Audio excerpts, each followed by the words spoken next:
I'm just bothered that my kid's got a job that he likes and he wants to do it, and he's been fouled in a contest. The guy who fouled him, no consequence to him, and now there's a consequence to Tom. And hopefully it'll be all right, but it might not be. The phenomenon that is Tom Aspinall. Powerful, usable, and indestructible. A machine wrapped in a flesh. You know his name, and you know what he's capable of. The heavyweight champion. The heavyweight champion. No man is safe. First of all, Andy, the last time we saw Tom and yourself was Sunday morning in the hospital. Tom said to me that he needs more tests. What has happened since then? It's now Tuesday and we're sat at yours. Obviously, Tom's at home resting. What happened yesterday? We got an appointment yesterday morning with a friend of ours who is one of the doctors from the UFC, and he got us a private appointment at Cheadle Hospital to see an eye specialist yesterday. He kind of basically did the same as the guy that we saw over there, said it's bad, it's not good, but his eye is a little bit more closed than it was. His right eye still can't see anything. He said it's just grey. And they tested him on words and he just couldn't see anything. His left eye, 50%, he went down about 4 letters and then couldn't see the letters. So one's really, really blurry and one's still not working. And you explained as well about, obviously, when someone pokes the eye, how the impact that it can have. Just explain that to people listening. The guy described it yesterday. Your eye socket is like this and your eyeball is like this. And you can poke straight in the eyeball and it compresses it, and it's like a ball that you flatten on the floor. And when it comes back, it springs back sometimes and can damage things. And you think, that's what happened. Nothing's torn behind the eye. Everything's all right. And he said it was really bad how it looks. And he said you can't train your eyeball to be stronger. It is what it is. You've protection here and here, but he obviously got no protection because the fingers were straight in. The fight should have been stopped. He couldn't see. It was a foul. He couldn't see. Then you can't fight. You know, if he'd have got knocked out with a head kick next, then it would have been worse. I don't know. And then he said, sometimes when your eyes here like that, it can become displaced and stay there. And they did a few tests on that and they said it doesn't seem like that. And his vision on the eye that's the best eye, his eye wasn't following properly, so the muscles weren't working strong enough to go this way. This one just wasn't working that good at all. So we've got to have additional tests further this week, and Moyes is sorting the tests out for us, and he's got to have a CT scan, see if the bone's all right, but they think the bones are all right. It's quite terrifying, really, isn't it? For me, everything's about his health. It's not about fighting, that's just what he chose to do as a job. And one of the consequences, you can get hurt, but it's a bad consequence if you lose your sight, and especially by a foul.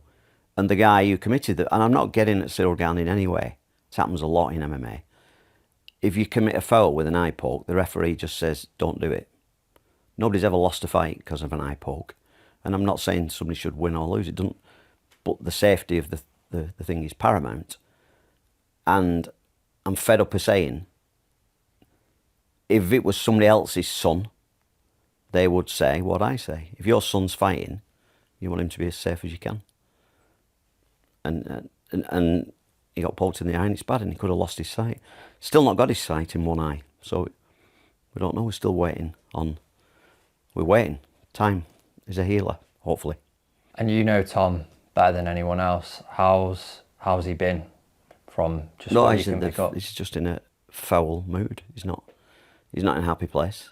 He's not making his home life that happy because he's mad, sad, upset, whatever, that we've spent, you know, he's had 3 or 4 years now with taking a fight in the night, taking a fight on short notice, being a backup fighter, sitting around waiting for John Jones, and then we get a fight, but it's been 15 months, so he's had 3 minutes fight time in however long it's been, and he's just mad that we trained long and hard and lots of cardio, to try and do a longer fight, because everybody says Tom can't do that. Well, we'll show that you can do that.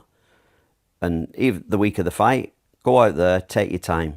It was said on that video that you did 5 times. Take your time, enjoy it, have a look, see what you think. We know your fitness is absolutely spot on. See how it goes. And he's mad that he didn't get to show what we think he can do. How are you feeling? I'm feeling all right. I'm just that he's like that, because I only do it to be with him and enjoy it with him. And we had the best. We had a great week. You know, we sorted out the best place we've ever stayed at, the best people at the place we stayed at. Everything went all right in the week. It didn't, because you told me that some reporters think that because I think that he should box because it's more money, that affected him in the fight. I've never heard as much shit as people saying what I say affects Tom in a fight. I say loads of things to loads of people. People who are around me all the time know that. Boxers are around me all the time. It's just because of the money. And it's the back to, if your son was a fighter, would you sooner fight for a ton of money or not a ton of money? It's a no-brainer, but people still have a narrative of what a fight is.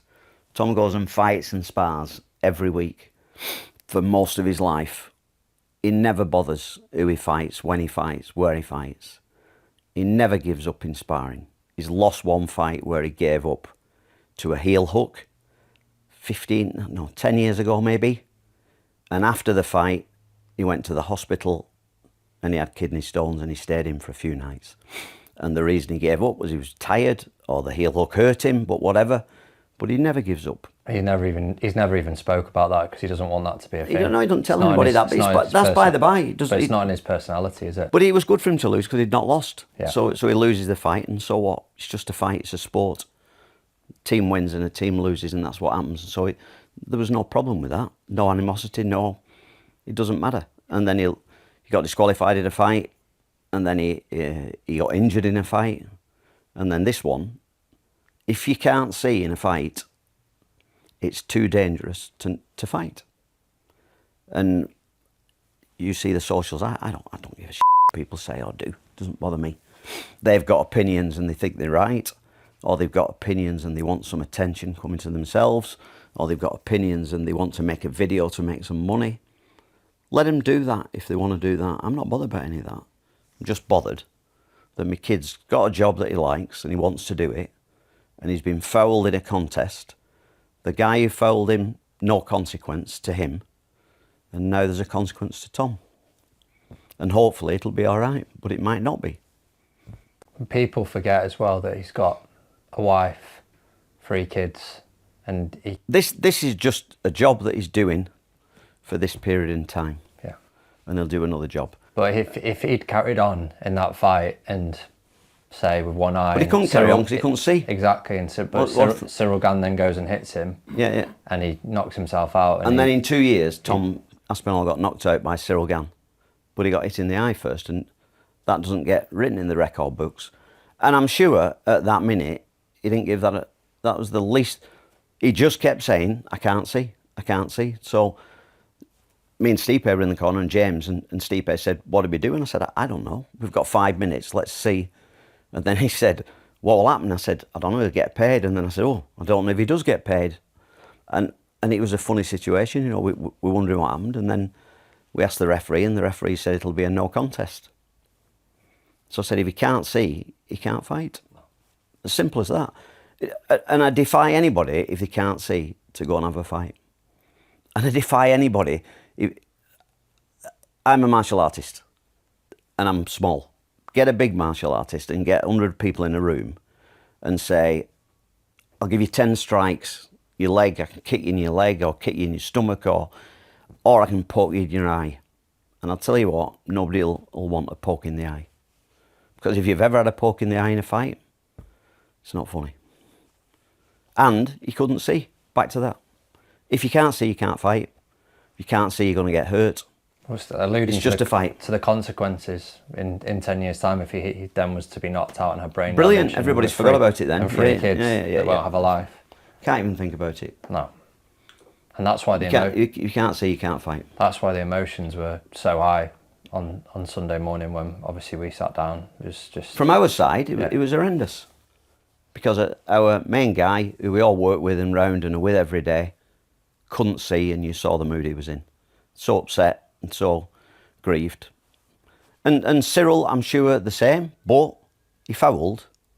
There's a consequence, or should be consequence to fouling, and he's not got a consequence. And I'm not saying he should have. The UFC have got some rules that what will it take to change those rules? Will it take somebody's eye being poked and falling on the floor? I don't know if that's a thing. I'm sure it's not. But what does it take? And is it the money that, people won't watch the fights because they're not as exciting, because the gloves are not as good? I don't know the answer. The old Pride gloves were different, but something, from my point of view, needs to be done in the sport to stop happening what happened on Saturday night in Tom's fight. I googled how many fighters have been disqualified for eye pokes in the history of UFC. Do you know the answer? No. None. So it's a foul that you can do. Even on Saturday night, there was a foul where one guy held another guy's gloves so he couldn't move his hand. So the referee took his gloves off, took his hand off his glove. So that's a foul, but that didn't get punished either. They grabbed the fence. I don't know what the other fouls are. They get hit between the legs and they just go, right, don't do it again. I'll warn you. But if you can do that, I had a friend, an old friend of mine who's a Goju karate specialist, an older guy like me, and he said that was an intentional eye poke. What's intentional? What's accidental?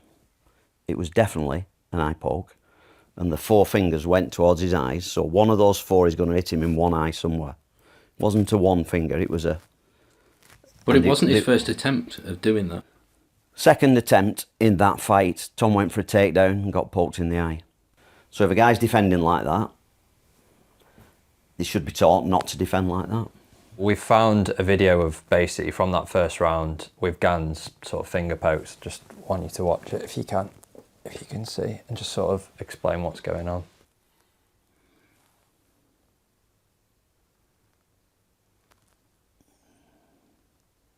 2, 3, 4, 5.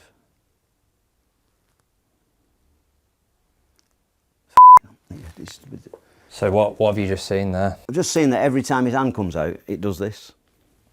And it's wrong. Nobody ever punches... I've never seen anybody in the UFC yet, I can't think, who instead of punching somebody, does this. Never seen it. A slap. It's happened maybe. But so you should do this. So when your hand leaves your side, even if you're blocking, you should learn to block. I know you block like this in Thai boxing. I know, I've done it. But when your hand goes out to hit somebody, your hand should never go out like this. And they say, keep your fingers up. But it's hard. People can't bend their fingers up like this. So, and you've got gloves on, stopping you bend your fingers up. So your fingers are going to go out like this. Your hand should go out like this. Just my opinion. I don't run the sport, but the sport, when is it going to change it? It's probably never going to change it. It says there 10 fingers and 4 eye pokes in that first round altogether. What do you do to prepare for that? What do you do going forward when Dana White says the words, he doesn't give a shit? What does it take to make an eye poke intentional, and is there even a way you could ever prove that? Who the knows? Who gives a My thing is I go in the gym every day for 2 or 3 hours in the morning and coach fighters, and then I teach jiu-jitsu at night, and I love the sport. And then I go to the fights with Tom, and the process is great, and he has a fight, and that's the sport, and that's how he gets paid, and that's his job. And then after the fight, it goes down a bit, we have a few weeks off, and then we're back in the gym again and doing the same again, and I like that. And that's my thing that I've done with my son since he was 7 or 8 years old, and I enjoy it. The other stuff around it is just noise. And when other people come up and, it's sometimes ex-fighters who, well, I got poked in the eye and I did this. how do you, when somebody pokes you in the eye, how do you know it's a good poke or a bad poke? How do you know it's a significant poke? How do you know if it's deliberate? The doctor yesterday said, Tom showed the video, and the guy, can you show me a bit more? So we went through the video with him, and he said, I've took people's eye out because people have gone like that and hit their eye, and it's bust their eye, and they've no eye and they're blind. So it's an issue if the UFC want it to be an issue.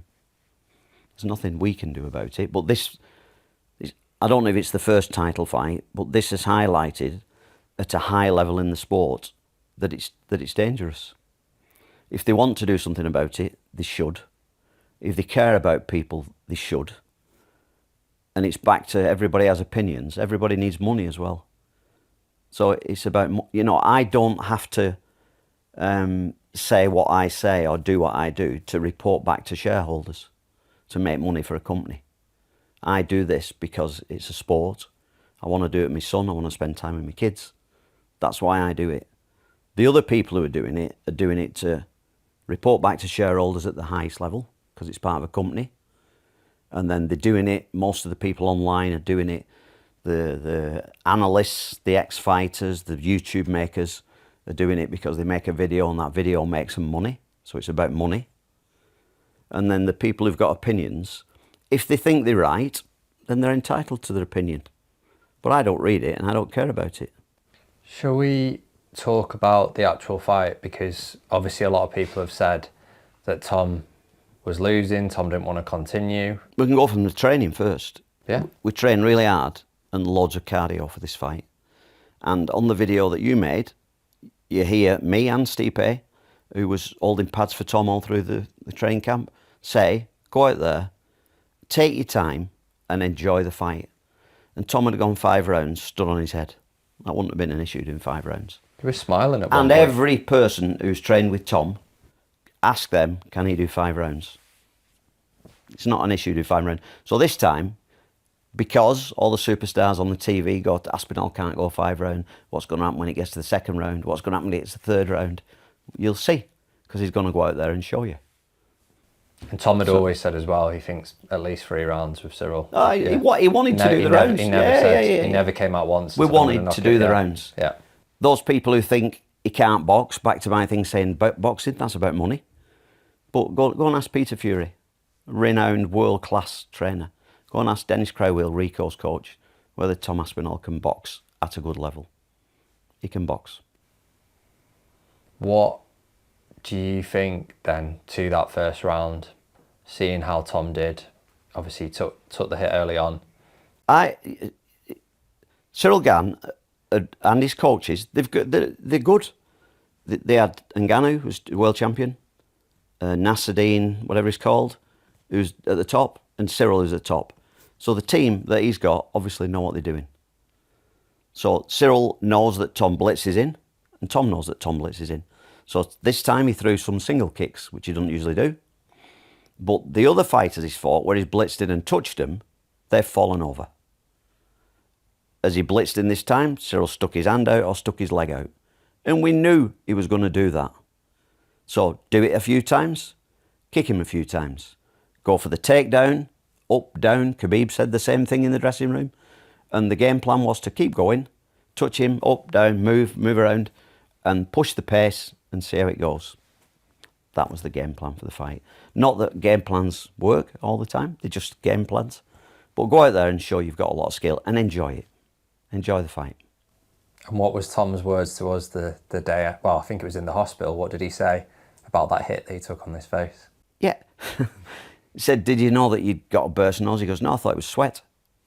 So Tom bursts his nose quite often. The adrenaline. Yeah, it's just a burst nose. So what? Madness. But that just shows the standard that Tom's at, that people think that he takes one hit and that he's in deep waters. You only have to look at his ears to know whether Tom can take a punch. It's just, that's the world we live in. Mad. People see a tiny, tiny, minute bit of what happens in Tom's life. The commentators who commentate, the analysts who do the YouTube channels, know one fraction of one tiny percentage of Tom Aspinall, but they think they know him. They don't. The people who are in the gym every day will know him quite a lot better, and I know him better than anybody. He's not a giver-upper. That's not in his nature to give anything up. Has Cyril Gann reached out to him? No. Unless he didn't tell me yesterday. I've not seen him this morning. But no, I don't think he has. No. And as Cyril Gann has kind of come out of it. Because Tom ran through a load of heavyweights, they think Tom Aspinall had a bad fight because for 4 minutes, Cyril Gann jabbed him a few times. So what? That's a fight. That's what happens in a fight. A fight is a fight is a fight. You know, Tom beat Volkov quickly and never got touched. Cyril Gann fought Volkov last and lost, in my opinion, and went 3 rounds. You can't. It's apples and pears. You can't compare one to the other. It's just a fight, and whatever happens in a fight happens.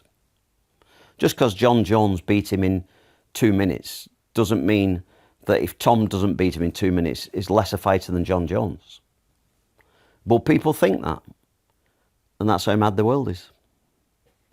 Just on that, with not hearing from Cyril, how do you see things being left with Tom and Cyril? It's just sport. Tom's not bothered. He was just fouled, and he's pissed off, sad, upset, whatever the words are, that he didn't get to show how good a fighter he was. Just to sort of bring it all to a close, more tests and... Yeah, we left the hospital yesterday. It's now Tuesday morning. We went to the hospital Monday evening and saw a private guy who said that the tests need to be more conclusive. So Moyes, who's the doctor who the UFC use, is talked to some people at Bolton who should send Tom some details today with a further appointment for further tests with different machines that they didn't have at the hospital, and to have a CT scan. But he thinks the CT scan will be all right because he didn't touch his bones, it was straight in his eye. It might show some old injuries, who knows, but they're just still bothered about the tests. And basically they just said, your eye is if there's any eye doctors watching it, or any eye experts, or some daft people who comment about eyes, you know, if your eye hurts, there's only you know how much it hurts. People say to me about Tom, was he nervous? And I go, I don't know. He told me he was all right. Whether he was nervous or not, I don't know that. When somebody's hurt or somebody dies, somebody looks terribly upset. The other person doesn't look upset, but they might be more upset than them, but they don't cry. I don't know how he is. I hope he's all right. He's my son. That's all I'm bothered about.